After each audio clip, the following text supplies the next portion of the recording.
Welcome to the Maker Mastermind Live Show, your weekly vlogcast. I'm your host, Larissa Lewis from the Indie Business Network. We are so excited to have you back for our second episode. As always, Donna Maria, founder and CEO of Indie Business Network, will be joining us very soon.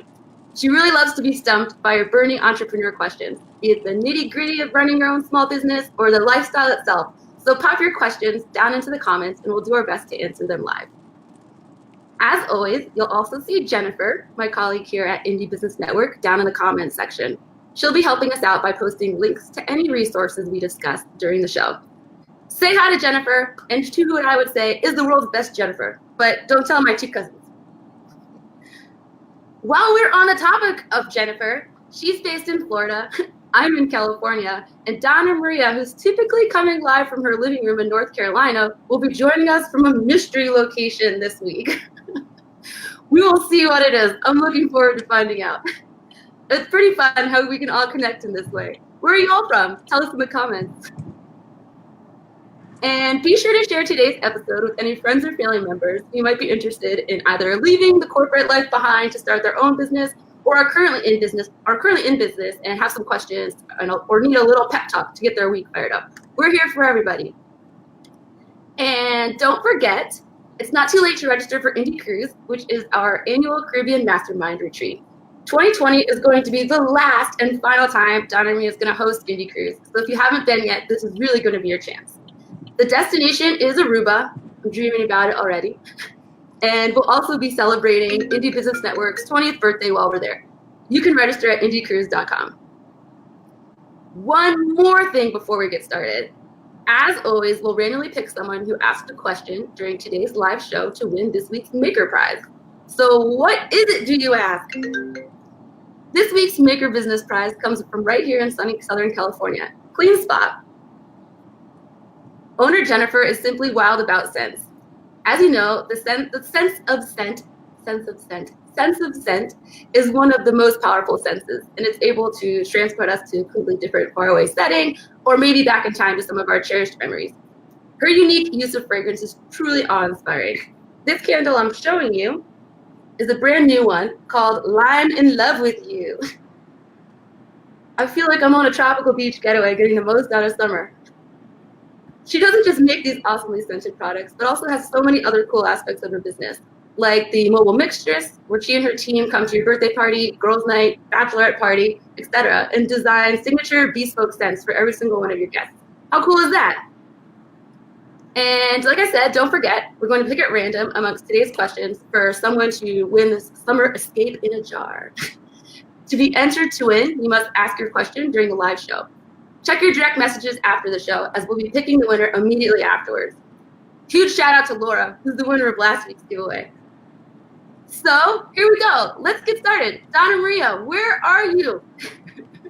I'm on Interstate 85 North, heading from Atlanta to Charlotte. And why are you doing that? I went to a volleyball tournament this weekend with my daughter and my family, and we are now heading back home in the rain. I also saw that you hosted some sort of brunch this weekend. I did. Oh, yes.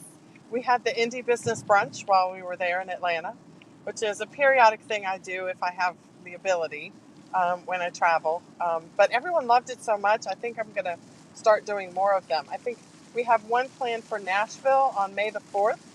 And these are just, they're like mini conferences that are relaxed and fun, and everybody gets their business masterminded, and we just had a great time. We were supposed to go from 9 to 11. The last of us left at 2:30 in the afternoon. Wow. Like literally, we were closing the place down. And everyone really, really had a great time being uplifted, encouraged, and I think we had like 8 new business revenue streams masterminded for our businesses while we were there. So it was really great. So come to Indie Business Brunch because brunch, and also masterminding. It was good. What was one of the most memorable topics? Subscriptions and memberships, definitely. Like how to take your current business and add a membership component onto it. That was the hottest thing, and I was able to give every single person an idea, or 2 actually, sometimes 3, for how they can add a membership component onto an existing core business. And so it was really, really, really great.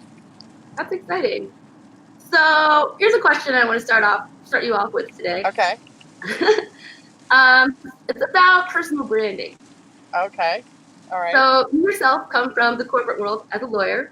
I do. One very interesting challenge I see lots of entrepreneurs have when transitioning from the corporate world is how much of their own personality they now have the freedom to express in their business. Right. And as you've talked about a lot, how much sharing that personality can really shape the success of your brand. Yes. And that weaving your personality into your content and your business model can be new and frightening. And a lot of people are very tentative about it or are not sure how much of themselves to share. So what are some of your suggestions on how to overcome that fear of inserting more of yourself out there into the world as you start your own business? Good question. By the way, I have to remind everyone, Larissa does not tell me what these questions are in advance. So it's a good way for me to keep my skills sharp. And by the way, if I'm looking away from the camera, it's because I'm not driving. And my daughter does a great job of driving, but I still will look away every now and then at the road just because, habit, I guess. Anyway, so I think the first thing to do is to really go within yourself and decide how much of yourself you feel comfortable sharing. And I think that's really important, not to look at what other people are doing and say, I have to do it that way. Please don't do that. It's tempting to do that. You're going to have to resist the urge to do that. Look at other people to get ideas, but don't look at them to find out what's right for you. What's right for you is what you decide is right for you when it comes to sharing. So I think the first thing to do is to categorize the types of content about yourself that you have an opportunity to share. And the way I do this, I categorize things into 3 categories. I have public, I have personal, and I have private. So public things I share. We went to, Indie Cruise. We went on the Indie Business Breakfast at Jay Christopher's restaurant. That's where I was. I'm getting driven up I-85 right now. Those are public things. I have a show. I'm holding the camera manually so it slips. I have a show. Follow me on Instagram. Follow me here. Those are public things. When I go to a conference, when I speak at a conference, those are public things. Other public things might be the volleyball tournament that I'm with my daughter. That's public because I make it public. Like if I don't tell you I'm there, you don't know. But if I decide I want to share it, it becomes public. So those sorts of things I'm fine with sharing for myself personally. It's great. It becomes public. It gives people a little bit of information about who I am and my personality and lets them kind of know whether I'm somebody they're interested in hearing anything more about what I have to say. Because if you are, great. I invite you to come along. If you're not, you kind of look at me and go, not really. Then, that's great too, because I'm not for everybody. So I think you decide first what's public and share that and let people allow that to get to know you. Then there's personal, right? Okay, so personal is I'm married. Personal is I have 2 kids. Personal is, maybe the city that I live in. We're getting a little close to home. Personal might be my favorite likes and dislikes about my own personal life. Do I like my neighborhood? Do I like certain beaches that I go to or not go to? Like personal could be I'm having a really bad day today. Or, I have an illness that I'm feeling, really down about and want to share it with my fans and supporters. Those are personal things. You have to decide what you want to share that's personal. Okay, and then you decide what's private. What is private? Like there's some things I will never, ever share. Ever. Because they're private. And I decide what those things are. So you are in control. You are in command. So I think categorizing things into those 3 categories for yourself and deciding what's totally off limits, what's personal, and maybe I'll share, maybe I won't, and what's public. Because I think that helps you to organize it in a way that makes it easier for you to decide and not get stuck in analysis paralysis. Does that help? Yes, for sure. We have one question from Amber. She's Hi, Amber. Hi, Amber. She's curious if that's also true for commercial products and what are ways in which you can really intertwine your personal personality into your business, especially when you're a one-person show. It's also, Okay. it can be used as a great way to differentiate yourself from, you know, other options on the market. So what are some good ways in which you can, you know, leverage that on the commercial product side? Hello? I can see you. Yes. Oh, yeah. So what are some ways you can leverage that on the commercial product side?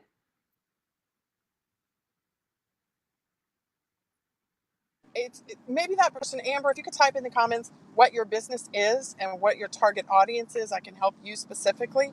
But I'll just answer generally before that. And I'll give you an example. One of the people that was at the Indie Business Brunch yesterday was Samantha Dickey. And Samantha was raised in Georgia, or her family has roots in Georgia. She was actually raised somewhere else. But they moved back here to Georgia. And they're farmers.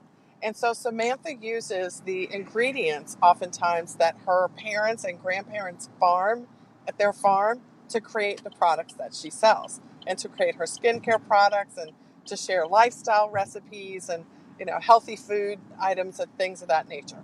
She has a passion for the earth, a passion for all things natural. Her business is called Dirty Beauty. All right, Dirty Beauty Skincare. So what she does is she infuses who she is, who her parents are, what her family history is, and what her background is into herself and into her brand. So it all sort of comes together in an overlapping way where she can leverage one against the other. So she can leverage the products to share the lifestyle, to share the background, to share the products, to share the lifestyle, to share the background. So it all works together. No matter which one she's sharing, she is, in fact, promoting her products. But she's not walking around going, buy this, buy this, buy this. Okay, because I believe every brand is a lifestyle brand. So you kind of got to find that lifestyle area in your brand and use it as a way to connect with people. So that's, I hope, a good example. Dirty Beauty, she uses things that come from the earth. She uses, the dirt to create clean beauty. She believes in it. She eats that way. She makes products that way, and she helps people take care of their skin that way. So I hope that's an example that you can, borrow and use in your business, whatever your target audience and whatever your product and your brand messaging is. That's a terrific example because that makes it so much more of a meaningful story if I'm looking into that business and seeing why is it that she selected to do this? Why is it that this is the business she's in? That makes it a really meaningful story and really more intriguing as a customer. Yeah, more people are interested. I mean, I have great products with natural ingredients. Everybody is saying that. Like, who's not saying that? Whether it's ketchup or eyeshadow, I have great products, natural ingredients. It could be a bottle of water. So I think it's really important to attach the story to the message so that people are drawn to that. And then they basically will ask you, wow, that's interesting. So what do you sell? I mean, that's kind of what you want to do. You have to drop your fishing line into the water and lure people like a fish, like lure them. Don't stand jumping around in the water splashing. Just drop the bait. And the fish come over sniffing and they're interested and they might nibble and walk away and go, I'm not interested in that. And that's okay, right? But they might come and nibble and go, oh, that was tasty. Let me see what else there is there. I'm going to check it out more. And there you go. Yeah, a couple of great ways that you can leverage that are on your About Us or About Me page on your website. That's a place where you can tell a little bit more of your story and really tell people how you stand out from the other options out there. Really give your product line and company more of a background to stand on.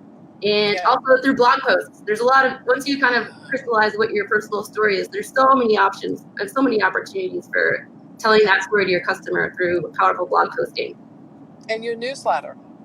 Your newsletter is where you can do it in a real intimate way because people treat their inboxes are golden. All right. People only open what they're really interested in their inboxes. And when they come into an inbox, they're having a conversation.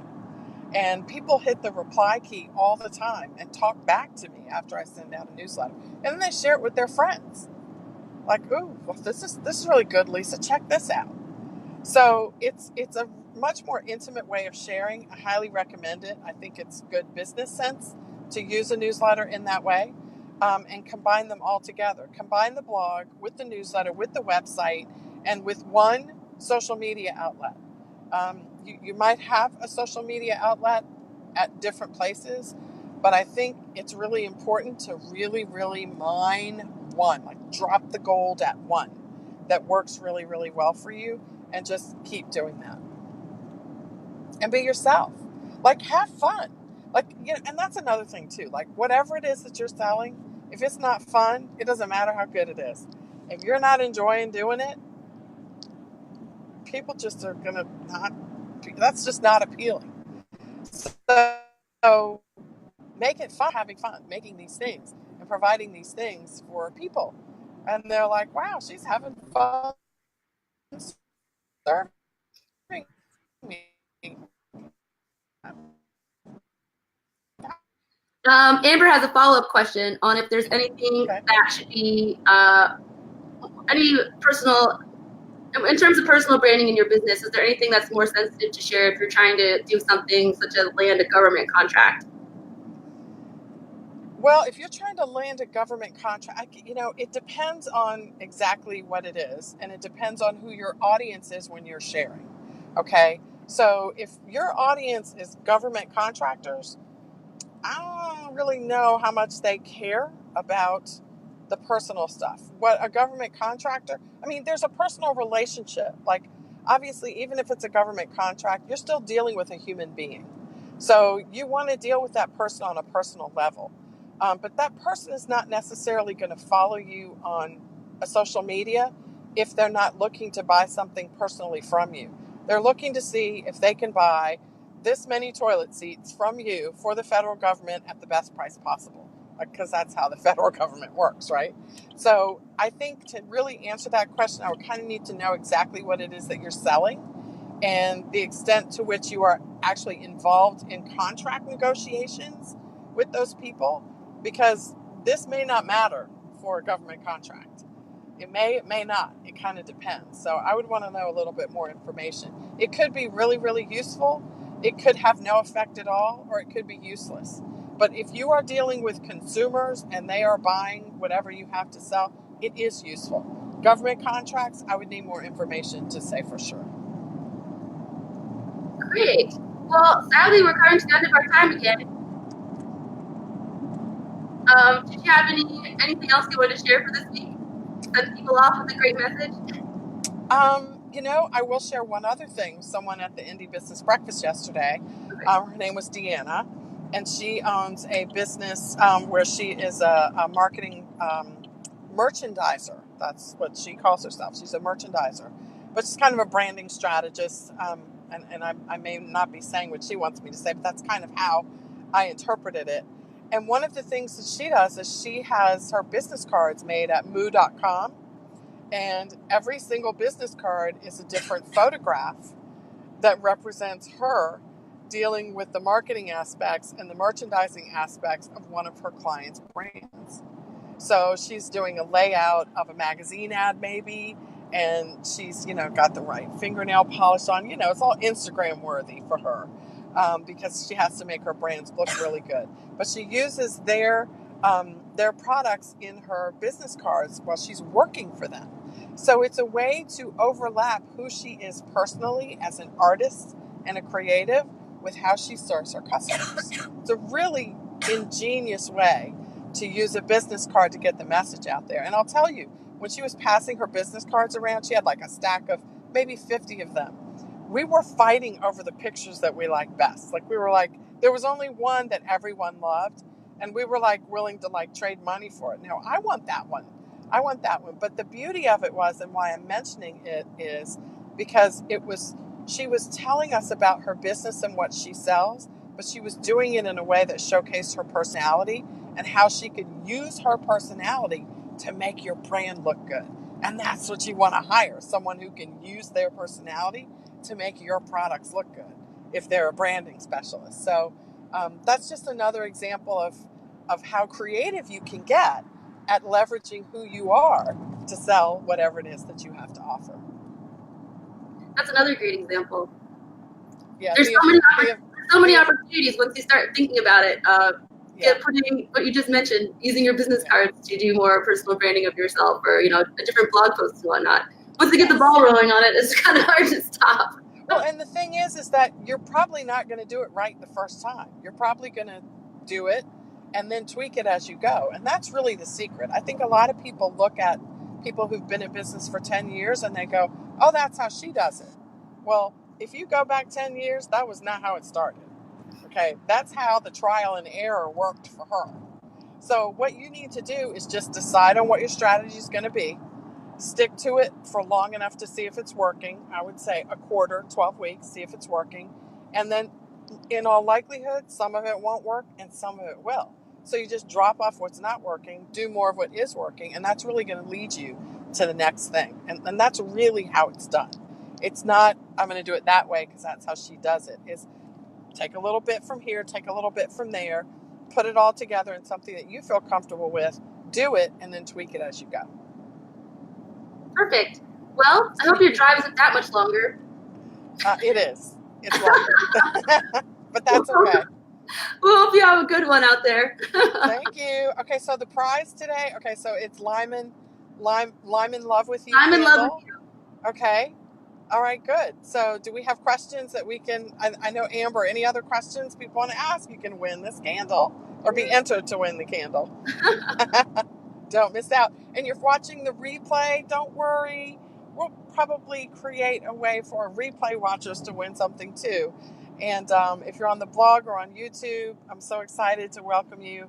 Glad that you're watching. And please do share so we can, spread the word for as many people as possible that may have these same questions that are so critical to being successful in your small business. All right, we're excited to see everybody again next week. If you have any questions when you're watching this later on, feel free to still put them in the comments, and Donna, Maria, and I will come and make sure we get to everybody's questions throughout the week. We will. We'll see you next Monday at 12:30. Have a great time. Yep. Have a good week, Bye. everyone. Bye.